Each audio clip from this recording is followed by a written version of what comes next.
Hello, beautiful friends and book lovers. I hope they are all doing well. I am so excited to film my March reading wrap up. I read 2 physical books in the month of March, and then I listened to 2 audiobooks, and I finally watched a movie that I should have watched years ago. I'm just gonna go ahead and jump right into the physical books. Both of them I absolutely adored and highly recommend. I got them both from Book of the Month. If you're unfamiliar with Book of the Month, it is all the books behind me with this little square here. I love it. Favorite book subscription, it's in the description box below if you're interested. And if you go through me, I get a free book, which is sweet. They also do a book of the year. And the one that won this year was The God of the Woods by Liz Moore. I have read Long Bright River. It's this one over here by Liz Moore. Read this a couple years ago. I think I read this one during COVID. Very good. And I know it's a show now as well. I believe on Peacock. Correct me if I'm wrong. I'm going to start watching that. But you guys know, I always say I'm going to start watching shows and then I just don't. The list of TV shows and movies that I need to watch is insane.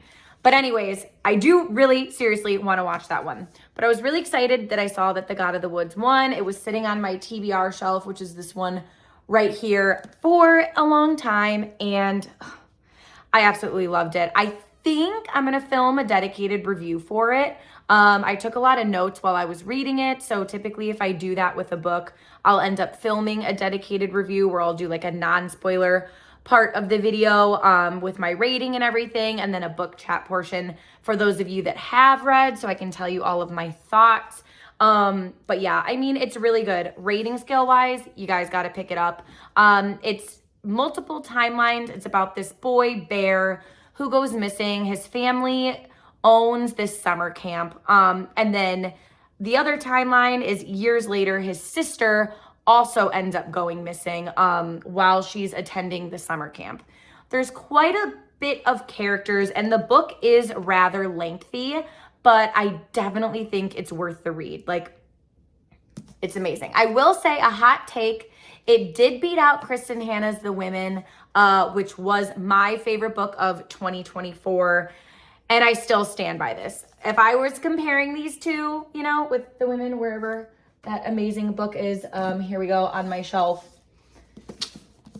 If you're gonna choose, you should read both of them. But if you're gonna choose, you should choose The Women for sure. I don't think this was better than The Women, but hey, that's just my opinion and we all have them.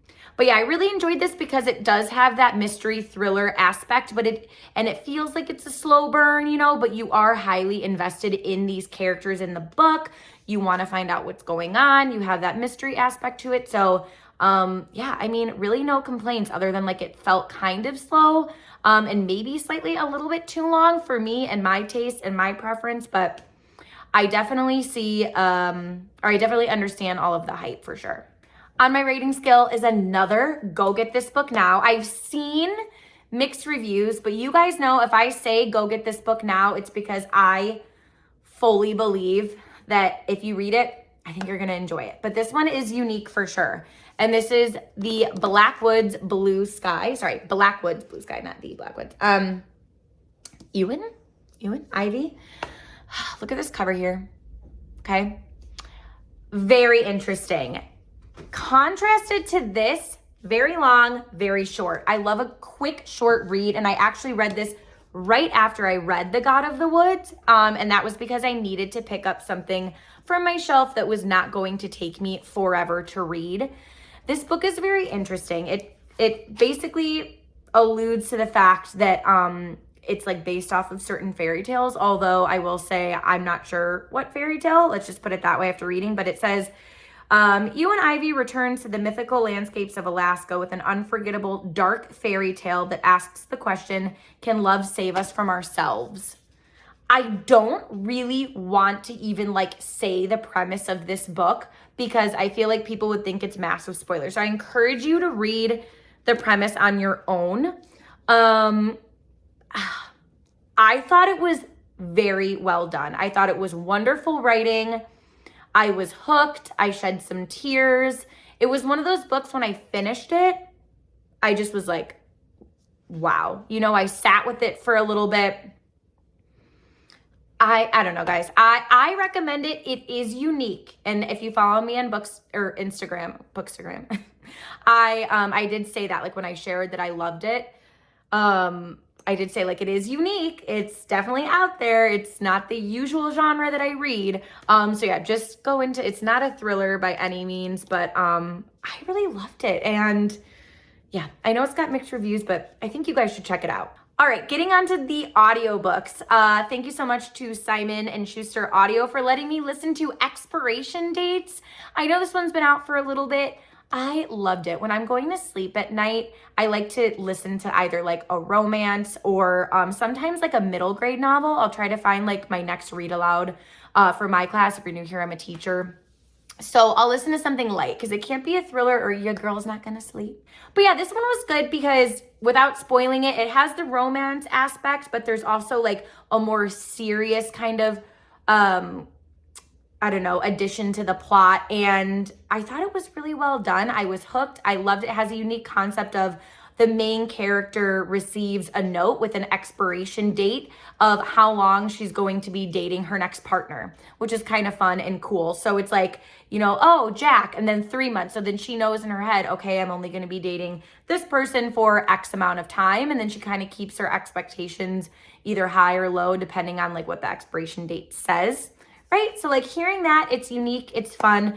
Rating scale, if you're looking for something unique, fun, romancy, but not like, it's not super steamy or anything, I would say go get this book now. I mean, I honestly really, really enjoyed it. The fourth book, I literally screamed when I saw it, but there is a funny part to this story, okay? And that is Witness 8 by Steve Kavanaugh. The reason I screamed was because I loved Kill for Me, Kill for You, which is a thriller he came out with last year. Loved it. Made my top 10 of 2024. I'll link that video up here or in the description. Loved it. Thought it was a standalone thriller. It's not. It's part of his Eddie Flynn series. That being said, I have not read any of the Eddie Flynn series. I didn't even know that he had a series.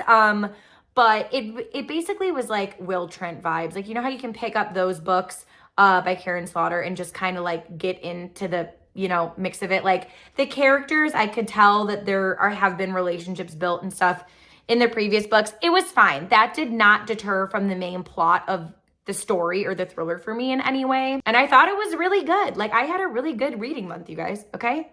I definitely recommend it. I mean, maybe if you're someone that's like, it's going to weird you out that you just pick up a book in the middle of the series and maybe check out the rest of them.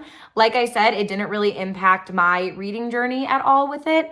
I thought the audiobook was really well done. And yeah, I was on the edge of my seat with it. So also would go get this book now as well. You know, like some months you just get lucky with books, and like March was a lucky month for me. Literally, it was just everything I read or listened to, I thoroughly enjoyed. So that was a lot of fun. I also wrapped up all of my reality TV shows, Deal or No Deal Island, The Traitors ended up being great. And then my husband for years has been begging me to watch The Lord of the Rings. And don't freak out, I've seen them when I was way, way, way younger, but I couldn't really like remember them. I remember seeing Gollum as a kid and like it just, I don't know, it was really disturbing and like upsetting. They were on all the time in my house growing up, specifically the second one, which is like very heavy with Smeagol and Gollum, as you guys know. And I just like, I don't know, I did not want to watch it. Like I just remember it disturbing me when I was younger.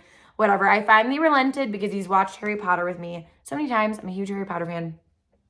Anyways, we've watched the first one, Fellowship of the Ring, the second one, The Two Towers, and now we're like maybe an hour and a half into the third. So they are really, really good. I will say he's been asking for years and I finally relented. And now I'm like, okay, I get it. I get the hype. And that basically wraps up my March. Currently right now I'm reading, oh my gosh, Remarkably Bright Creatures. I wish I had it with me. The one with the octopus that has like a billion amazing reviews. It's kind of slow for me, but I'm only like, I don't know, I'm like maybe 130 pages in, and I think I've gathered it's just a slower story. Not my usual genre, but yeah, that's what I'm reading right now. But anyways, let me know if you've read any 4 or 5-star reads in the month of March or whatever you're reading now. And as always, thanks so much for watching, and I'll see you guys in my next video. Bye.